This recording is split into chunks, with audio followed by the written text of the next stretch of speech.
नाज़रीन, अवामी न्यूज़ में ख़बरनि जो सिलसिलो जारी है। इन वक्त असीं तव्हांखे सखर में ख़बर ॾींदा हलूं त लाड़काणे ऐं खैरपुर जे कचे में अॼु पुलिस खे वॾी कामयाबी मिली है। जी ज़बरदस्त कामयाबी है।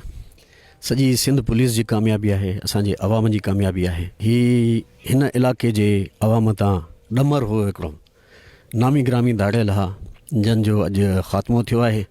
सो सजी गॾियल असां पुलिस की कार्रवाई है, जैमें लाड़काणो पुलिस, सखर पुलिस, असां जेके भी ज़िला लगन था आसपास, उन सभिनी जी गॾियल कार्रवाई है, जंहिंजे करे ही असांजो ज़बरदस्त बग़ैर लॉस जे अॼु एतिरो ज़बरदस्त नतीजो निकितो है। टे इब्तदाई तौर ते सुञाणप थी है, जंहिंमें इकबाल उर्फ़ इकू नारे जो है, पठान उर्फ़ पट्टू नारे जो है, इनाम याफ़्ता आहिनि।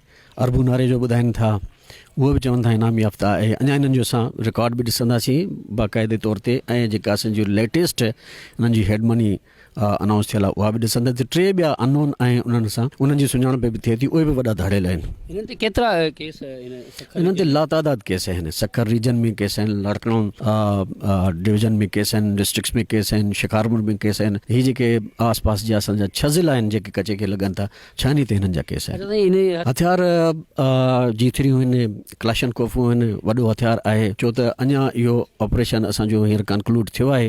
हाणे असां अंदाज़ो लगाईंदासीं, टोटल काउंट कंदासीं केतिरा हथियार आहिनि। मज़ीद खबरों और तफसीलात के लिए विजिट करें हमारी वेबसाइट www.awamiNewsHD.com।